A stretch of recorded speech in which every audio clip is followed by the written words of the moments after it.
কিন্তু আপনারা কি বলছেন? আপনারা জানেন Facebook, YouTube, x, Insta, thread এই সমস্ত জায়গায় আমরা কিছু মন্তব্য দিই এবং কত শতাংশ মানুষ কি বলছেন। পশ্চিম এশিয়ায় যুদ্ধের জেরে রান্নার গ্যাস নিয়ে পশ্চিমবঙ্গবাসীর সংকট কি আরও বাড়তে চলেছে? বাড়তে চলেছে এমনটা মনে করছেন আমার বক্তারা। মানসিক প্রস্তুতির কথা বলছিলেন না, ৯৫% মানুষ ভেবেই নিয়েছেন যে এই সংকট আরও বাড়তে চলেছে, বাড়বে না এমনটা মনে করছেন ৪%, বলতে চাননি ১%।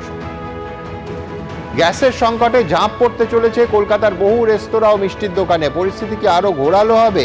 ৯১% মনে করছেন হ্যাঁ আরও ঘোরালো হবে, ৭% মানুষ তা মনে করছেন না, বলতে চাননি ২%। কৌশল বদলে তেলের ডিপোয় হামলা চালাচ্ছে ইসরায়েল ও ইরান। বাড়ছে তেলের দাম, ক্রমশ পড়ছে টাকার দাম। পরিস্থিতি কি সামলাতে পারবে মোদী সরকার? ৬১% মানুষ মনে করছেন হ্যাঁ মোদী সরকার পরিস্থিতি সামলে দিতে পারবে। ৩৮% মানুষ মনে করছেন মোদী সরকার পারবে না, বলতে চাননি ১%। সরাসরি মন্তব্যে আসবো। সন্দীপ মিত্র লিখছেন, যুদ্ধ তাড়াতাড়ি বন্ধ না হলে অবস্থা আরো ভয়াবহ হয়ে দাঁড়াবে। পীযূষ মালাকার লিখছেন, গ্যাসের কালোবাজারি বন্ধ করতে শুধু কেন্দ্র নয় রাজ্যকেও কড়া অবস্থান নিতে হবে।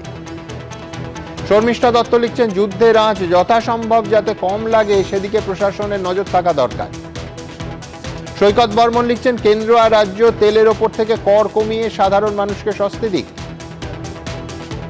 অতীশচন্দ্র ভাওয়াল লিখছেন, তেলের ডিপোয় আক্রমণ বন্ধ করতে রাষ্ট্রসংঘের উচিত যুদ্ধংদেহী দেশগুলোকে বিরত করা। দেখুন, মাত্র ১০ দিন আগে আন্তর্জাতিক বাজারে ক্রুড অয়েলের দাম ছিল ব্যারেল প্রতি $৭০। এই দাম ১০ দিনের মধ্যে ১০২ হয়ে $১১৯ও ছুঁয়ে ফেলেছিল। এই বাড়ার ট্রেন্ড যদি এইভাবে বজায় থাকে এবং যুদ্ধ যেরকম প্রতিদিন ক্রমশ বেড়ে চলেছে এবং দুপক্ষই যেভাবে তেলের ভাণ্ডারগুলোকে টার্গেট করছে, তাহলে আগামী ১০ দিনেও পরিস্থিতি কোথায় গিয়ে দাঁড়াবে ভাবলে সত্যি ভয় লাগে। আমার পরের বক্তা ব্রিগেডিয়ার দেবাশিস দাস। দেবাশিস দাস, এইভাবে এই গতিতে যুদ্ধ চলতে থাকলে, এইভাবে হরমুজ প্রণালী বন্ধ হয়ে থাকলে, এইভাবে একে অন্যের তৈল ভাণ্ডার দখল করতে থাকলে আমাদের মতো দেশ যারা যুদ্ধে সত্যি বলতে আশেপাশেও নেই, তাদের দুর্গতি তো কোনো কারণ ছাড়াই সীমাহীন হতে চলেছে। ব্রিগেডিয়ার দাস, আমি একটা সামগ্রিক যুদ্ধের ব্যাপারে বলবার আগে একটা কথা বলবো। দেখুন, বিপর্যয় দুই রকমের হয়, একটা মানুষের তৈরি বিপর্যয় আর একটা প্রাকৃতিক বিপর্যয়, যেমন ধরুন বন্যা, ঠিক, ভূমিকম্প। আর মানুষের তৈরি যেমন টেররিজম বা নিউক্লিয়ার ওয়ার বা যুদ্ধ, যেটা আজকে চলছে। দুটোতেই একটা অস্থিরতা হয়। সৌভাগ্যবশত বা দুর্ভাগ্যবশত এই দু রকমের বিপর্যয় আমাকে বারবার দেখতে হয়েছে জীবনে। আপনারা জানেন, বড় বন্যা হলে, ভূমিকম্প হলে সবার আগে ইন্ডিয়ান আর্মি পৌঁছে যায়। সারা পৃথিবীতেই তাই হয়, নেপালে হলেও সেখানকার লোকেরা পৌঁছে যায়। এবার আমি আপনাদের সবাইকে আপনাদের চ্যানেলের মাধ্যমে দুটো জিনিস বলতে চাই। একটা হচ্ছে, আশ্বস্ত করছি যে মানে বহু বছর ভারত সরকারের সাথে কাজ করেছি এবং এই সময় যেই থাকুক রাজনৈতিক দল, সে মনমোহন সিং থাকুক, নরসিমহা রাও থাকুক, ইন্দিরা গান্ধী থাকুক, রাজীব গান্ধী থাকুক, ভিপি সিং থাকুক, বা আমাদের প্রধানমন্ত্রী নরেন্দ্র মোদী থাকুক, বা ফিউচার প্রধানমন্ত্রী যাদের আমরা চিন্তা করছি তারা থাকুক, সবাই এখন ভারতবর্ষের লোকেদের বাঁচাবার চেষ্টা করছে, কোনো রাজনীতি করছে না। তারা এখন সারা রাত জেগে চেষ্টা করবে যে সমস্যাটা তারা তৈরি করেনি, তারা শিকার হচ্ছে, সেটার সলভ করবার। আরেকটা জিনিস আপনাদের এখানে না বললেই নয়, সেটা হচ্ছে একটু মানসিক প্রস্তুতি নিন। অসুবিধা আর মৃত্যু আর ধ্বংস এক না। এই মুহূর্তে ইরানে ওষুধ নেই, টেলিফোন নেই, ইন্টারনেট নেই, খাবার নেই, জল নেই। ইসরায়েলও তাই।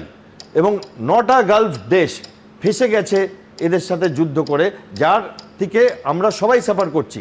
খালি ভারত না, জাপান এই মুহূর্তে টেনশনে আছে, তারা ফ্লাইট প্র্যাকটিস করছে, কারণ আমেরিকার সমস্ত শক্তি যেটা জাপানকে বাঁচাবে বলে অঙ্গীকার করা আছে, কারণ জাপান কোনোদিন নিউক্লিয়ার বোম বানাবে না, ম্যাকার্থারের সাথে ট্রিটি হয়েছিল, তারা সব এইদিকে চলে এসছে।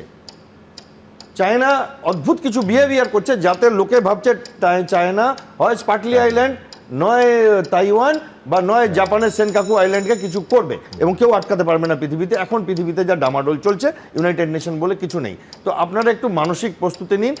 যদি যুদ্ধটা বেড়ে যায়, আরও খারাপ দিন দেখতে হতে পারে, বাট কেউ মরবে না, সার্ভাইভাল হবে। বাট কনভিনিয়েন্সে তো ডেফিনেটলি ডিসকমফর্ট হবে। আমি দেখেছি ডিসকমফর্ট কাকে বলে, আমার স্ত্রী দেখেছে, আমার বাড়ির লোকেরা দেখেছে। যখন উইল সই করতে হয়, যখন হাতে আর গলায় একটা চাকতি পরিয়ে যায় যে যদি হাতটা উড়ে যায় তাহলে গলারটা থাকবে, অ্যাটলিস্ট ডেড বডিটা শনাক্ত করে ঠিকভাবে দাহ কার্যটা হবে। এবং সেইখানে এখন অবধি এমন কিছু ভারতবর্ষে হয়নি, যেটা জয়ন্তদা বলছিলেন যে যেখানে আমরা তাই করব। বিশ্বাস রাখুন, সরকার যে রাজনৈতিক দলের হোক চেষ্টা করছে এই আগুনটাকে নিভাতে, কতটা পারবে আমি জানি না, বাট এটা সরকারের ইচ্ছাকৃত না। বাকি রাজনীতিবিদরা তাদের মতো করে বলবেন। এবার আসি আপনার কথা, এই যুদ্ধটা কি হবে। এই যুদ্ধ থেকে কিছু মেসেজ আসছে সুমনদা। দেখুন, হেনরি কিসিঞ্জার বলে একজন ছিলেন 70 দশকে, আমাদের সময় নোবেল প্রাইজও পেয়েছিলেন, আমেরিকার সেক্রেটারি অফ স্টেট ছিলেন। তিনি একটা কথা বলেছিলেন, আমেরিকার শত্রু হওয়াটা বিপজ্জনক, বন্ধু হওয়াটা মারাত্মক। 8টা গালফ দেশ আজকে এটা অক্ষরে অক্ষরে উপলব্ধি করছে যে তারা কি কুক্ষণে তাদের বেস দিয়েছিল। তারা, আমি তো এই অনেকগুলো দেশে গিয়েছি, চিন্তা করতে পারছি না যে দুবাইয়ের এয়ারপোর্টে বোম পড়ছে, শপিং মল, তার ওই শপিং মলের সাথে ওই লম্বা বিল্ডিংটা বুর্জ খালিফা, সেখানে বোম পড়ছে, আল আরাবে হচ্ছে, মানে ইটস ইম্পসিবল ভাবার জন্য। তো এই দেশগুলো মূল্য চুকাচ্ছে একটা ভুল লোকের সাথে বন্ধুত্ব করে।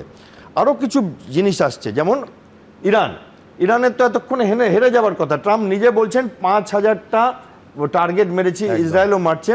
কিন্তু স্ট্র্যাটেজিটা কি ইরানের? কোনো কি স্ট্র্যাটেজি আছে? নিশ্চয়ই স্ট্র্যাটেজি আছে।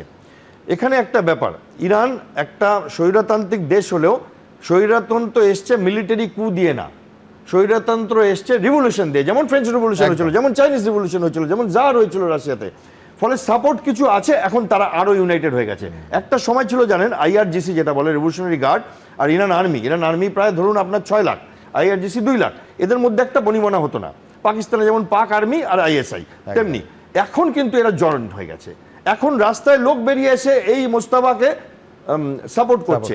এই মোস্তফাকে, যাকে IRGC বানালো এবং রাষ্ট্রপতি একটা ইউটার্ন নিচ্ছিল, সোজা আবার তাকে ইউটার্ন করাতে হলো, এবং সেই তার ক্ষমতা দেখাচ্ছে IRGC মোস্তফাকে বানিয়ে। এবং এই মোস্তফাকে, যার বাবা মারা গেছে, মা মারা গেছে, সবাই মারা গেছে, ভাই বোন সবাই মারা গেছে, সে একটি উন্ডেড টাইগার, এবং তাদের কাছে এখন হারাবার কিছু নেই। এবং তারা এখন ওই হরমুজ প্রণালীর তলায়, আমি গ্যারান্টি দিয়ে বলতে পারবো না, সাবমেরিন বসিয়ে রাখেনি। দ্বিতীয় কথা, কোথাও একটা দেখা যাচ্ছে আমেরিকা যতই হুঙ্কার করুক, একটা এই যুদ্ধের থেকে এখন পলায়ন বৃত্তি আমি দেখতে পাচ্ছি, যেটুকুনি আমি বুঝি, যেটা আমরা আপনার সাথে প্রোগ্রাম করেছিলাম আফগানিস্তানে হয়েছিল। এত তাড়াতাড়ি পালাচ্ছে যে প্লেন থেকে লোক পড়ে যাচ্ছিল, এবং কত কত শয় ট্যাঙ্ক আফগানিস্তানে রয়ে গেছে, তাদের এরোপ্লেন, হেলিকপ্টার সমস্ত রয়ে গেছে, এবং তারা তখন পলায়ন করেছিল, ভিয়েতনাম থেকে পলায়ন করেছিল।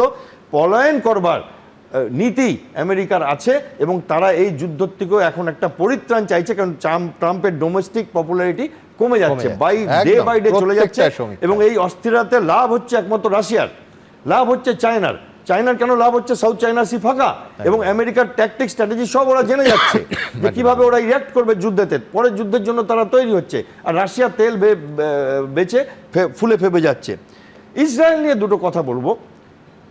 এই দেশটি আমেরিকাকে ব্যবহার করে নিখুঁতভাবে ইরানের মিলিটারি বলুন, সিভিলিয়ান ইনফ্রাস্ট্রাকচার বলুন, স্কুল বলুন, হাসপাতাল বলুন, সব শেষ করছে, দায়িত্ব নিয়ে শেষ করছে, এবং সারা বিশ্বের কেউ এটা নিয়ে কিছু বলতে পারছে না। এইখানে একটা ইউনাইটেড নেশন মানে ডিফাঙ্ক্ট হয়ে গেছে একরকম, মানে আমার মনে হয় তাদের আর বন্ধ করে দেওয়া উচিত।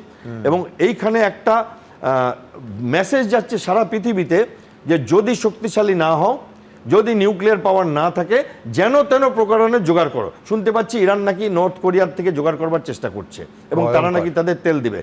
এটাও শুনতে পাচ্ছি একটা ট্রেন লাইন হয়েছিল চায়না থেকে কাজাকিস্তান হয়ে, তুর্কমেনিস্তান হয়ে আসবে ইরানে, শুনতে পাচ্ছি সেটা দিয়েও নাকি কিছু সাপ্লাই আসছে।